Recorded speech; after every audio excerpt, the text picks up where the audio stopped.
Hello guys, welcome to the channel. Bob here, and this is going to be like a new year, new series thing, I guess. By now, I was hoping to be doing some kind of raiding and some raid footage with Immersed, but unfortunately, my health has been really poor for a couple of months now, and I've got no idea why. Well, obviously I do, but I don't know why it's suddenly gone downhill. So unfortunately, yeah, just the whole thing of going on a raid and doing what I'm supposed to do, and having to think about things and not muck it up, it's not really an option at the moment. So yeah, so I'm just kind of mucking around really. I mean, I was leveling Urk, the troll. But it got to a point where I was kind of even just a bit too, I didn't have the energy to do that even, to be honest. Just logging in and seeing if you're going to get a camp. If not, you've got to travel somewhere else, and I just couldn't be doing with that. So I'm just mucking about at the moment, playing a low-level shaman, because that's kind of what I do. I can play and kill stuff and level a bit, and yeah, and then just experience the game. And this is the point of this video. It's going to be like a new series, and I kind of, over Christmas, I kind of looked back at some of my videos, going right back to the start, and I kind of realised I failed at what I was hoping to, right at the beginning when I started playing. I was hoping to kind of record the world, I guess, because that's what I like the most about Everquest, because it's so interesting. And the designers were just geniuses, really. So yes, that's kind of what I was hoping to do with the video, is to show with the videos, was to show stuff going on, basically, within the world, design choices, visual things, audio things, that kind of thing. Just immersing in the world and talking about it. And I kind of realised that I hadn't done that. I'd kind of failed at that. I can't remember. I can actually remember exactly when the point was, but there was a point where I got embroiled in all this kind of, you got to level as quick as you can, kind of min-maxing type thing, and yeah, and I think it's kind of taken out quite a lot of the enjoyment of the game. I was logging in and leveling, and I was still enjoying being in the world, wherever I might be, with my headphones on, listening to the sound effects and that kind of thing. But yeah, it wasn't really what I had planned. So with this series, I'm kind of hoping that it's going to right that. It's going to put that right. I'm going to be wherever I am. I'm going to be kind of doing a video that's going to involve very little leveling, but just kind of talking about things essentially within the world, design choices, that kind of thing. And I hope you like it. I'm looking forward to it. I have to say, I'm kind of looking forward to this more than I have done for doing videos for quite some time. And we're starting off in Ogre, the Ogre city, essentially, or just outside, I should say. The Ogres are one of those kind of quite rare in a game for me, but it's one of those races that I love the lore, and I kind of quite feel attached to them. This is it's an ominous look. Any visitors, there's definitely an ominous feel as you enter these poor dwarves. I'm not quite sure where the whole one big blue eye there comes from. Little grey beards there, but yeah, that's quite an ominous look. Yeah, I'm really interested in the lore with ogres. And Ogre was just doing some ogre lore stuff. As you probably know, like there was a big Ralozek essentially created the ogres, also orcs, goblins, and giants, and he was just a bit of a guy who liked to fight. And he wanted to put down the rest of the gods essentially and peoples, and there was a big war, etc. And it's interesting because in the Everquest, in later expansions, they actually kind of go into that a bit. I think it's kind of a bit of time travelling going on, because Murdunk, which is a strange name, He was an ogre, and he was Ralosek's warlord during the wars. And Ogre was the city. It was the last city to be built before Murdunk kind of fell, and the ogre curse was brought into play. The curse was weird, actually. Quite brutal, I think. The ogre curse was that the ogres basically became dumb, as you see them now, because they used to be the most powerful race on the planet. Like intelligence off the scale, strength off the scale, just a perfect combination of creature, really. But it's interesting because it must have been really. I say it must have been, obviously it's just a game, but you can imagine, because the ogres that were currently alive didn't suffer that, so they still had all their intelligence. But as their babies were born, their offspring, they realised that they were dumb. This curse had kind of struck, that had taken everything from them. They were nothing more than kind of quite animalistic, sort of stupid people, really. There's a little bit about it on the internet if you want to look at that, where an ogre talks about children being born and they were they'd lost all semblance of what the race was before. But quite brutal. That must have been quite shocking. But anyway, it's hello. Well, that's fortunate. That's super fortunate, because I have never seen that before. Emissary Glib. I've never seen that before. Oh, that's great. What a start to the video. And he zones as well. I've never seen that before. I'll have to look that up. That's amazing. Anyway, yeah, as I was saying, Ogre was the last city built before the fall of Murdunk. And as I was saying, yeah, there's like a in later expansions, there's a quest where you go and kill a certain amount of Ralosian invaders. I'd quite like to play live just to have a look at that. That'd be quite interesting. But probably not.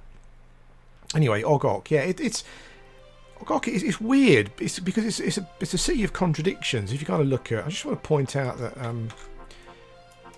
Angrog there, it's got like a little fox picture on his shirt there at the bottom.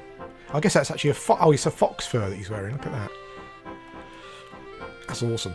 Yeah, so Ogre is quite it's quite a contradiction, because you'd kind of think to yourself that if there are intelligent ogres in Ogre when the curse happened, you'd still see that around the city, and you kind of do a bit. Let me turn that music down a little bit.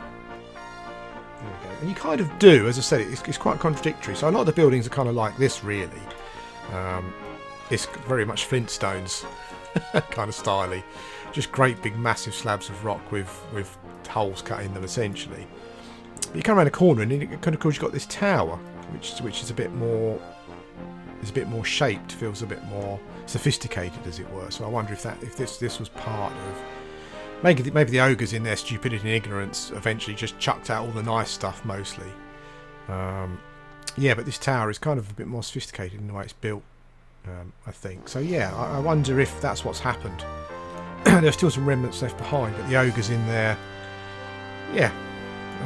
stupidity have just got rid of all the nice stuff. As you can see, most of the buildings here again are similar, very much sort of Flintstone type stuff. What I want to do is go around to where are we going to go? We're going to go around here because there's some interesting things to look at. This video is going to contain a lot of stuff that I've seen on my travels, and just thought, well, that's quite interesting. And that's going to be essentially what it's going to be all about. We'll go to the. Let's have a look at the. Let's have a look at the Shadow Knight Guild first, because this looks quite preserved to me, from an earlier kind of era, I guess. It doesn't fit in at all, like this stonework here doesn't fit in at all with the with what the ogres are now. And this I don't know if it was a carving or painting. Yeah, and the wording there feels a bit more. Feels a bit more, a bit smarter, a bit more sophisticated. So maybe this was part of when. Maybe this comes from an earlier ogre time. Chairs are quite interesting. It's funny because a lot of the foliage doesn't seem big enough for ogres.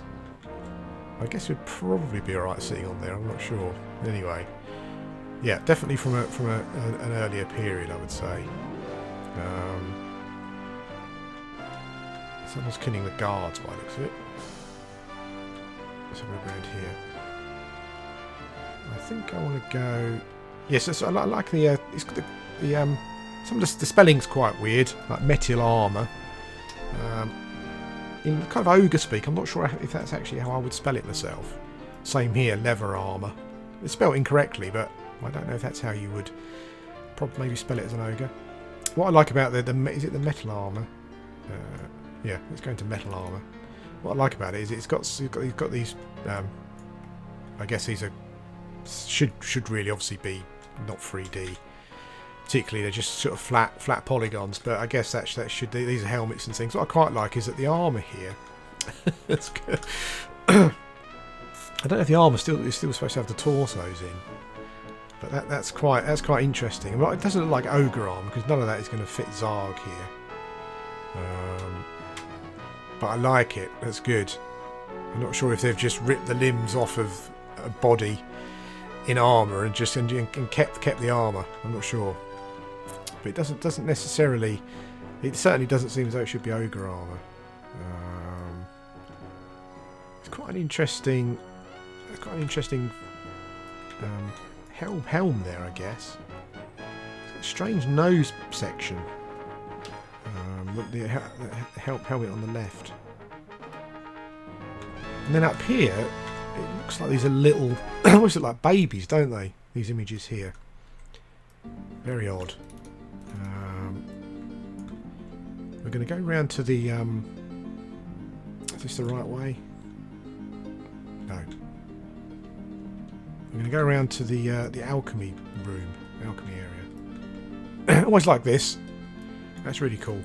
I guess it's kind of like a. Excuse me. I guess is that what is that going up there? Is that a magical force? And that skull is suspended. They're not quite sure what the point of the skull being suspended there is. Yeah, weird. More skulls over here. There's quite a lot of these. This is like from a contradiction point of the contradictions. You know, these are obviously later ogre make, I guess. Not sure about this one. This one looks like it could have been just very old. It could have been more ornate. You get quite a lot of these little package things as well, like parcels spread around. I'm not quite sure what they're supposed to be. But one of the contradictions here is either a contradiction or it's just a design. You know, the designers didn't really think about it. But up here you've got like a quill and ink and scrolls. And a bottle. I can't imagine that the ogres are doing much writing at this point. So this is either a design choice by the designers to think, well, we'll put this here because it looks cool. Or maybe it's. Well, I like to think of it as part of the contradiction. You know, for some reason the ogres haven't touched this stuff. They don't use it because they can't, but they've kind of left it there. A bottle of wine as well. Quite weird. Yeah. So as you can see, it is really a place of contradictions. Meat and drink to buy. Again, I'm not quite sure about the spelling, but lots more bottles here on the wall as well. And meat. Again, the bottles thing is quite weird. I mean, I wouldn't have thought that they would have glass bottles. Again, it's either a design choice where the developers thought, well, it's a bar type place, so well, just put bottles there, or maybe they're just from a different era, and for whatever reason the ogres haven't broken them or removed them. Interesting little box here. Look at that. Very intricate design on the top. I would say that is probably stolen, or again, it's from a previous era. As boxes go, that would be quite big to a smaller race. To an ogre, it seems about the right size. So maybe it is from a previous the previous era. Interesting. Blood on the table there. It's funny because where the ogres can still cast spells and stuff. I think the lore behind that is that they were so infused with magic. You know, they were so strong in magic that they basically you couldn't. It just runs in their blood essentially. You just couldn't get rid of it completely, and that's what allows them casting spells and that kind of thing. Again, we've got something a bit more. It's kind of an earlier era period here. From what I've researched and can tell, Ogre was built by ogres. So a lot of this design work here and whatnot, I would suggest probably comes from an earlier era. Some of these buildings are still standing from when the ogres were super powerful. This is the warrior guild. Again, not really sure what this is all about here. Some liquid down there with some steam coming up. Some more ornate vases here as well, which is quite interesting. I guess this could have been some kind of altar or whatever back in the day. But yeah, as I said, it is a real. I like what they've done. It's a real contradiction. You've got the generally as ogres are now. Is this the bank? I think this is the bank, isn't it? Yeah. Ogok's Keep. Yeah, you've got the Ogok as it is now, as the ogres are now, and you've kind of got these just impressions of what it used to be like when the ogres were smarter. I'm going to show you one other thing. If we head out. Ogok apparently comes from the fact that it was just an easier word. the younger sort of younger ogres who were hit by the curse, it was just a word that they could easily describe, could easily pronounce, I think is what I read. So yeah, some more instances of some quite kind of almost kind of Neanderthal kind of work almost. Some chairs there, and I love these animal skins tied together as well. Very primitive. We're talking very primitive society here, essentially, in comparison to what it was. I'm not sure if he's up here. Some more of the rugs. I was looking for. I don't think he's up. I don't think it's up further. Yeah, that leads out. I think there are some beds up here. Another example of some furniture there. Again, just stone. It's just generally stone placed on top of each other. Very primitive. But great as well. You know, the fact that the designers have gone with that the detail. Because they could have done anything essentially if they wanted to. But they've kind of they've thought about who the ogres are, and it matches perfectly. I was looking for an ogre bed. Here's an ogre bed, yeah. Again, kind of, I guess big enough for an ogre, kind of. But again, it's just big blocks of stone piled together. This almost looks like it was tried to be carved into the shape of a bedstead, but not really. Let's have a look around here. Anyway, yeah, this has been our look at Ogre. It's the first in a series of me just kind of pointing out things that I find interesting and talking about them. Essentially, it's a dead end here. That's what we're going to be doing, and hopefully at some point in the future, if my health gets better, I can kind of start doing other stuff again. We can do some raiding, that kind of thing. But anyway, I hope you enjoyed it. This is, as I said, first in a series of videos that I'm going to do. Just looking at the world, talking more about the world and immersing ourselves in it, and yeah, looking at interesting things. Hope you've enjoyed it anyway, and I'll speak to you again soon. Hello guys, welcome back quickly. I had to end a video on this. This is the best NPC in the zone in Ogre. It's Boslam Blossom. When you hail her, she lets out a big sigh, which is always pretty awesome. Obviously a shame when she's got a pet there. I'm not quite sure what the sigh is for. Maybe her husband's run off with someone else, some other ogre or a troll. I don't know. That would be the worst thing, wouldn't it? That would. Holy smoke. No idea. Anyway, yes, Boslam Blossom, best NPC in the zone, and she's sad about something. I don't know what. Maybe I'll check into it. Anyway, that's it.